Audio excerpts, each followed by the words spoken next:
Ndugu waandishi wa habari, maadhimisho ya siku ya wanawake duniani yalianza mwaka 1911 kufuatia maandamano ya wanawake wafanyakazi wa sekta ya viwanda nchini Marekani kupinga mazingira duni ya kazi kama vile ukosefu wa huduma za kijamii na kuwepo kwa vitendo vya unyanyasaji katika ajira, ikiwemo wanawake kulipwa mishahara midogo kwa kazi sawa na zile za wanaume. Uamuzi wa Umoja wa Mataifa kuanzisha siku ya wanawake duniani ulitokana na ukweli kwamba masuala ya haki, maendeleo na usawa wa jinsia yalihitaji msukumo maalum wa kipekee kutoka kwa jamii husika.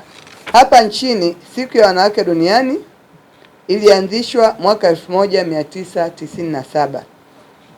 Kisha serikali ilipitisha uamuzi wa kuwa maadhimisho haya yafanyike kitaifa kila baada ya miaka mitano na kila mwaka afanyike ngazi ya mikoa na wilaya.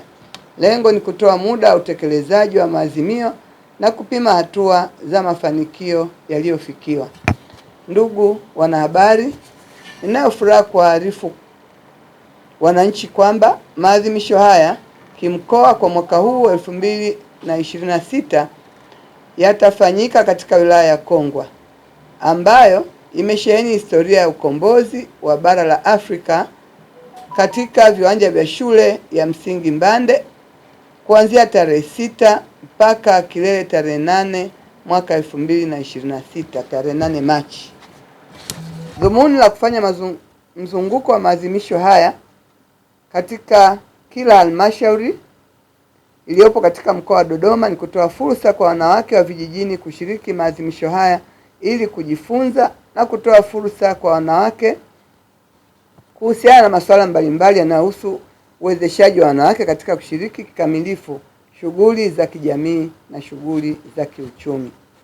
Ndugu wanahabari, katika siku 3 za maadhimisho zilizopangwa, matukio kadhaa yatafanyika ikiwa ni pamoja na maonyesho ya huduma na bidhaa za wadau mbalimbali kutoka wizara 27, taasisi mbalimbali, mashirika na makampuni binafsi na ya umma, taasisi za kimataifa na taasisi zisizo za kiserikali.